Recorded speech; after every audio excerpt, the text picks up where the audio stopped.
C'est la rentrée avec Voyage Antillais. Profitez de nos promos exclusives à 521 € vers la Guadeloupe et la Martinique.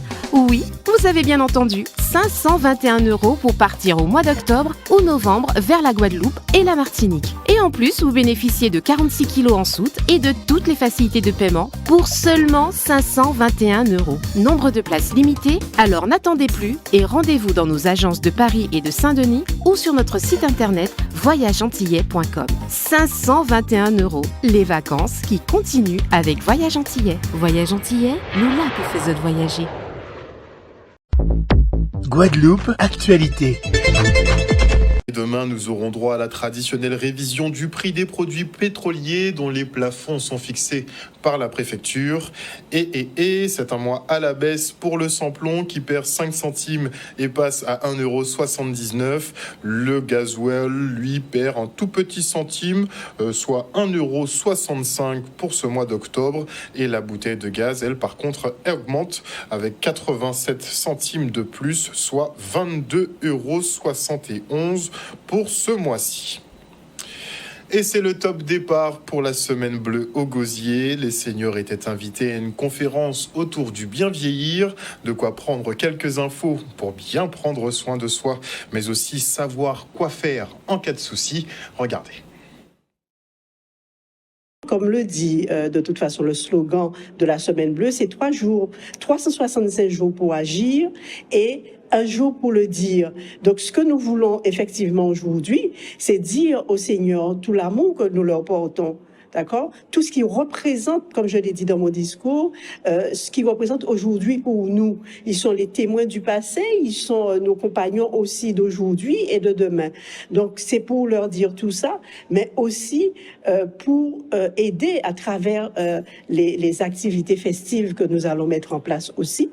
Leur permettre de sortir de leur isolement, de passer un moment convivial avec nous, mais aussi avec une conférence que nous avons eue sur le bien vieillir, les sensibiliser sur cette notion de bien vieillir, comment bien vieillir, avec qui bien vieillir, etc. Alors, la première préoccupation, c'est de se dire comment elles vont faire pour mettre en place toutes ces informations qu'on leur donne, parce qu'il faut pas oublier non plus que on nous a pas toujours appris à prendre soin de nous, à nous occuper de nous et à tout lâcher prise par moment pour pouvoir se dire oui, il faut que je m'occupe de mon alimentation, il faut que je m'occupe de mon activité physique et elles ont besoin d'aide, elles sont préoccupées pour savoir qui va pouvoir les aider, les accompagner pour qu'elles puissent garder leur autonomie le plus longtemps possible et pour qu'elles puissent rester le plus longtemps possible à leur domicile. Le CCAS du Gosier accompagne les personnes âgées depuis tantôt.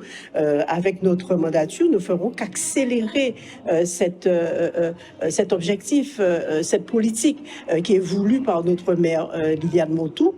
Et donc, nous allons effectivement poursuivre, intensifier cet accompagnement à travers les actions du CCAS. Et ce que je disais tout à l'heure, c'est que nous avons mis, c'est vrai, un pôle senior, un pôle pour les personnes en situation de handicap, où nous allons véritablement mettre en place un programme plus large pendant toute l'année pour que nous puissions accompagner ces personnes, ces seniors. C'est déjà une occasion de rencontre. J'étais certaine de pouvoir rencontrer beaucoup de personnes, puisque je suis au Club des aînés, de pouvoir rencontrer des personnes que je n'ai pas vues depuis longtemps, mais aussi et beaucoup pour m'informer. Je pense qu'on n'est jamais trop informé et c'est pour ça que j'étais particulièrement satisfaite d'entendre l'intervention de cette infirmière qui parlait du rôle des aidants, enfin de différentes choses. Voilà. Échanger donc et puis partager parce que on a discuté entre nous. Et notez que dans le cadre de la Semaine Bleue, il y aura une porte ouverte demain au CHU de Pointe-à-Pitre autour de la thématique « Bouger ensemble pour entretenir la flamme ». C'est pour vous inciter effectivement à pratiquer une activité sportive et ce, quel que soit votre âge. Et afin de découvrir leur ville sous un nouvel angle, les collégiens de Pointe-à-Pitre pourront intégrer les classes Kilti et Patrimoine, un projet conduit par l'Akubo Cantage qui souhaite revaloriser ce territoire d'art et d'histoire. Regardez. Le collège est le chef de file de la cité éducative et nous, par le biais d'appel à projet, nous nous entourons de partenaires, de collaborateurs pour faire apprendre autrement à nos élèves, leur permettre de réussir, leur permettre d'accéder à des activités. Pour l'association La Courbe-Contage, on a proposé un projet à la cité éducative qui concerne de mettre en place ce qu'on a appelé des classes Kilsi et patrimoine.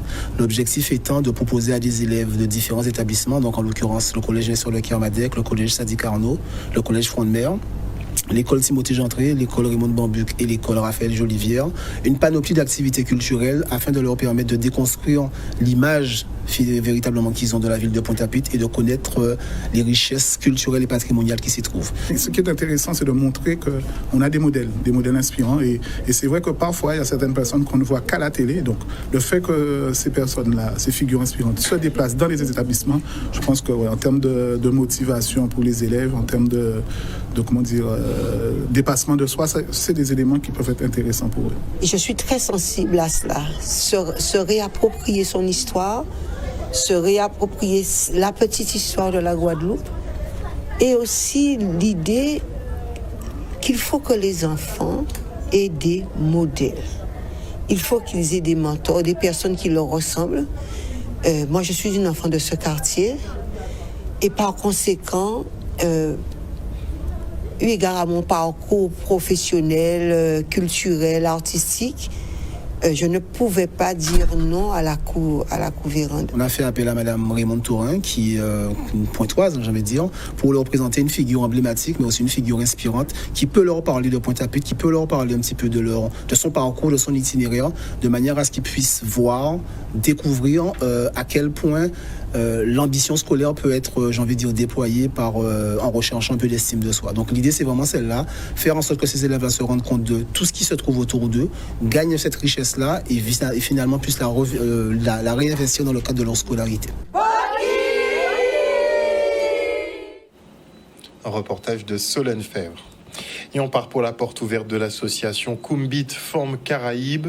Ce groupe d'écoféministes travaille à rendre la société plus juste en mettant fin aux violences induites par le patriarcat.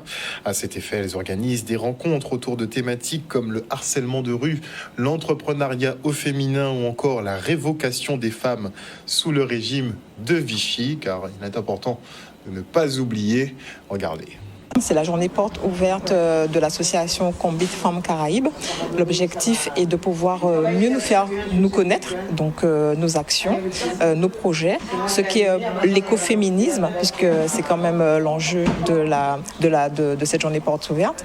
Et puis à cette occasion, nous allons aussi avoir des temps pour célébrer la journée du patrimoine ou le mois du patrimoine en septembre. Le Kumbit Femmes Caraïbes est une association féministe et même écoféministe qui est engagée dans la lutte pour que les droits des femmes, les droits de tous les êtres humains, les droits des femmes, avec une grosse partie qui est consacrée aux violences à l'encontre des femmes, qui font partie de la société et qui sont exercées dans une société patriarcale où en fait les violences sont multiples. Cette conférence porte sur donc les institutrices sous Vichy et notamment leur révocation, c'est-à-dire le licenciement sous le régime de Vichy.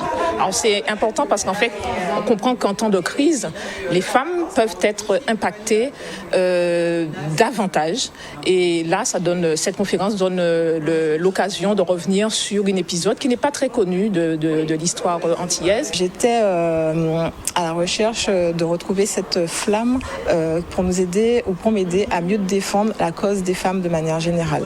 Parce que c'est vrai que ces derniers temps, on constate que l'entrepreneuriat au féminin n'est pas facile. On constate aussi qu'il y a de plus en plus de violences à l'encontre des femmes, malgré le travail qui est fait de sensibilisation dans les établissements scolaires ou à travers les médias.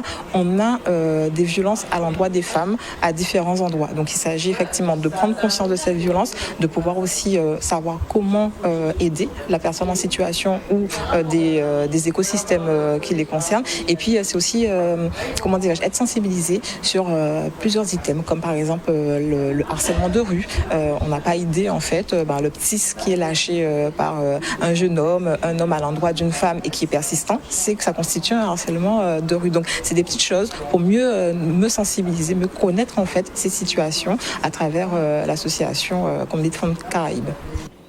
Le syndicat national des lycées et collèges lui organise un congrès autour de la judiciarisation au sein de l'éducation. Un séminaire pour bien délimiter les cadres légaux et aider les profs à appréhender au mieux les cas de harcèlement, par exemple. Et du syndicat national des lycées et collèges qui organise un congrès autour de la judiciarisation au sein de l'éducation. Et il s'agit effectivement de bien s'y connaître en termes de dispositions légales, notamment en termes de harcèlement, par exemple. Regardez. C'est un événement, un congrès qu'on organise donc sur le thème de la judiciarisation, parce qu'effectivement, on est confronté de plus en plus aujourd'hui à cette nécessité de devoir vraiment faire appliquer le droit dans le cadre de notre travail, donc au sein de l'éducation nationale. Et c'est vrai que de plus en plus, on a besoin de délimiter le cadre de manière à ce que les problèmes puissent être résolus le plus rapidement possible.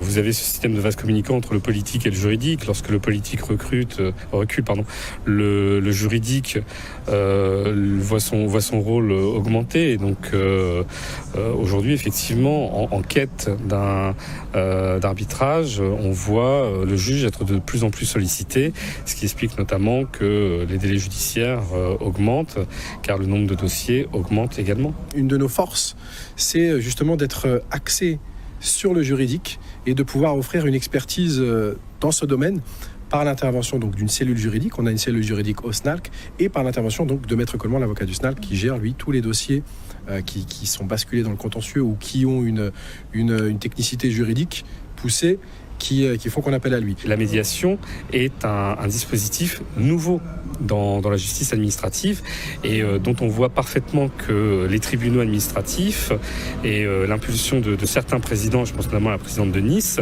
essayent de s'approprier ce nouveau dispositif de résolution amiable des litiges. Moi-même, en tant que praticien, j'ai pu constater que la médiation permettait souvent la résolution de litiges à brève échéance et donc même si on n'a pas une satisfaction totale, car dans une médiation, tout le monde ne peut pas obtenir tout, mais en tout état de cause, il y a de part et d'autre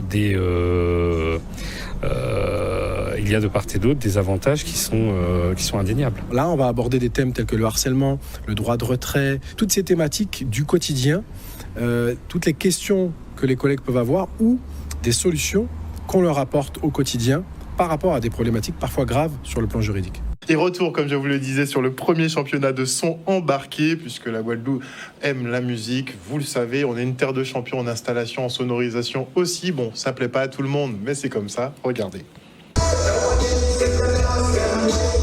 Aujourd'hui, nous sommes à l'Euro-Toujari et on lance le tout premier championnat de son embarqué de la Guadeloupe. Va permettre à nos concurrents, à nos participants, nos passionnés de son, de pouvoir aujourd'hui se mesurer à ce qui se fait de mieux à l'extérieur, puisque ce concours-là, il est homologué à l'international. Les résultats qu'on a ici, ce n'est pas uniquement une compétition entre nous en Guadeloupe, c'est pour l'ensemble de la Caraïbe et l'international également, parce que les scores seront publiés internationalement parlant.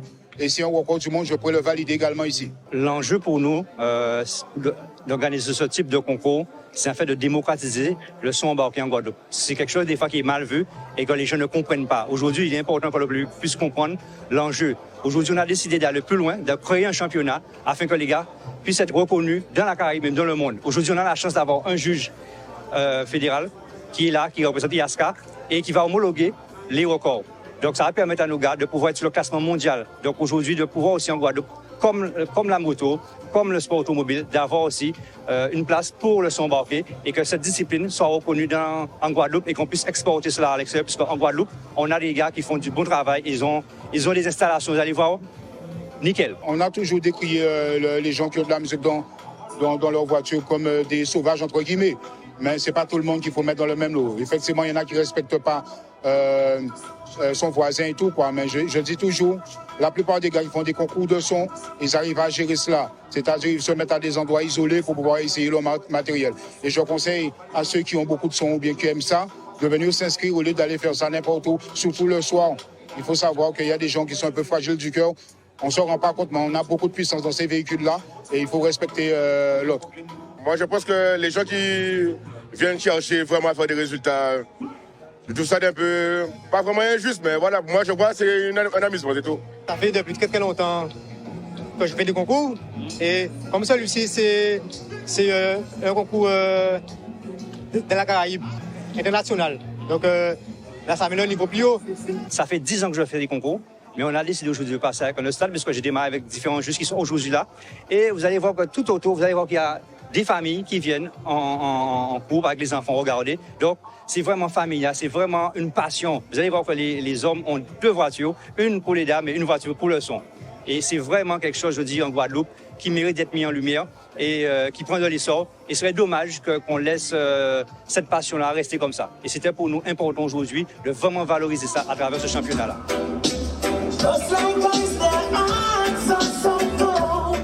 Un son clair.